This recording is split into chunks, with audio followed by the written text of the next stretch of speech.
So please don't play with the volume as I deliver a vast variety of volumes of philosophies, of variables for the vessels of vassals of very vesselated philosophies. For my verbal varsity of my vernacular is very much above veracity, so varying from the vain glory of being a villain and a vigilante virtuously, y'all can call me Quentin Vassetti. That's J.D. Keys, and without further ado, I'm going to present to you my simplexity. Because though it might be hard to see, I was born with veracity on my skin. And in between my adolescence, I decided to have it etched in. As my life became the poem that no man's hands could have ever written. While flipping composition, see, living life to me is like a freestyle that God is spitting. So let it be written. For every split second of an infraction of a change reaction, for every single one of my mama's tears shedding that ever happened, for every single person that's out there laughing, let them bear witness to my testament. How adversity will always lose to the bravery of those who prove to move wholeheartedly. Because every day I have to wake up and I have to look at me. And I see the scars on my forehead where my third eye is supposed to be. Retrospecting why I've been fronting like I've been Samson for so long. But now all my Delilahs are now gone. So now my heart can beat to the beat of its own song, because tough times don't last, but see, tough people do. It's now the black notes from my hip-hop, rock and roll, reggae, R&B, soul, gospel, blues. See, tough times don't last, but you see, tough people do. It's now the black notes, the Vassettis, veracity blues. Because you see, tough times, they don't last. What tough people do. There's now black notes to my simplexity blues. Now, I like to think of life as simple energy. Now, sometimes that energy gets a little complex and a little bit complicated, if you might say, when it comes into a mixture of other synergies. And now that synergy gets really complex when it gets mixed with experience. Now, I would like to say that I had a lot of experience in my short-term lifespan on this planet. And in my experience, I use poetry to make sense of the things I went through and the things I experienced. And I usually like to use metaphors and use visual, compelling imagery so I can relate to other things within the world, and so the things in the world can also relate to my experience and my story. And I realize sometimes as an artist, we often find ourselves boxed in according to other people's ideologies and other people's ideas and concepts of how art should be, or what they think we should be, or how they think we should be. And I just wanted to share a story with you guys about a young lady who became boxed in physically according to the way people think how she should look and the way she should be, to the point where she started to change physically because she thought she was ugly because of the way people treated her. Now, before I share this poem and story with you guys, I just want you guys to, get a little engaged. So, when I say simplexity, I want you guys to say simplexity. So, simplexity. Simplexity. Oh, man, I need you guys to all be on the same page. Okay, so when I say 1, 2, 3, I want you guys to say with energy, okay? 1, 2, 3. Simplicity. Oh, okay. All right. So I want you guys to say it like you guys won $1 million. 1, 2, 3. Simplicity. Ooh, okay. All right. So now it's late at night, about 1 o'clock in the morning, and you don't want to wake up your neighbors, but you just had this crazy idea, and you're like, "Yo, this is an amazing idea. I'm gonna share it on TEDx." 1, 2, 3. Simplicity. Okay.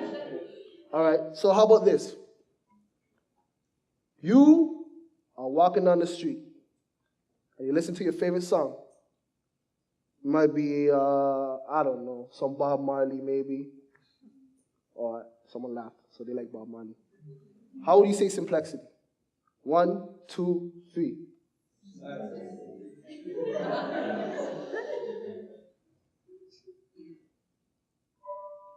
So, you see, art comes in many styles, forms, and techniques. But art is simply a captured idea of reality, given a twist. Now, when this girl overheard the concept, she decided to seek for an artist real quick. So right after this TEDx talk, she came to me in tears and sweat. And she asked me if I'd be willing to paint her as a portrait.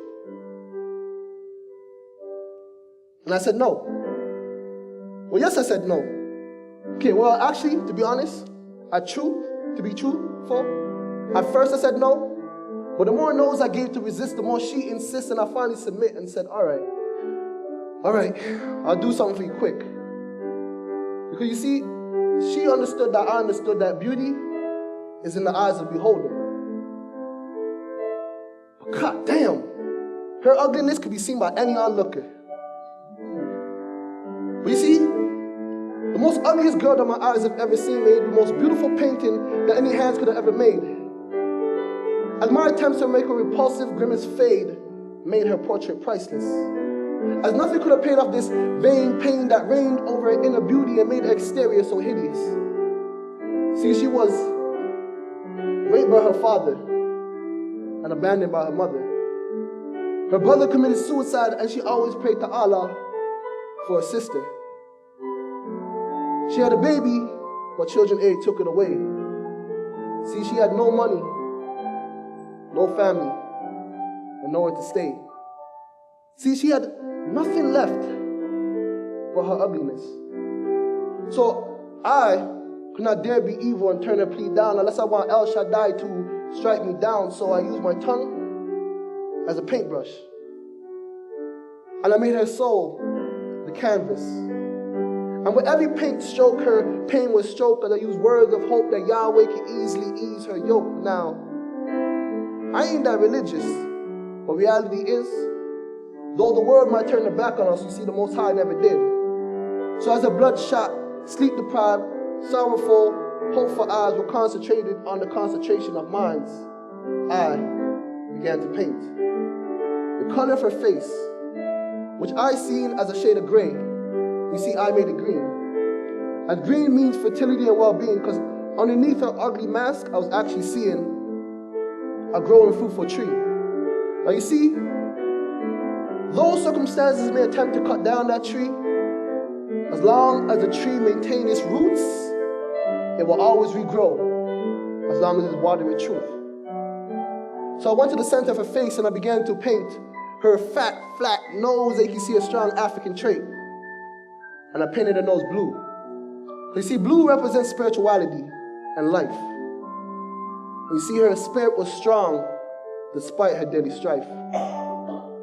And then I went to her lips, which I painted pink. And pink symbolizes beauty and love, because she had such a beautiful smile and such a beautiful voice that nobody loved.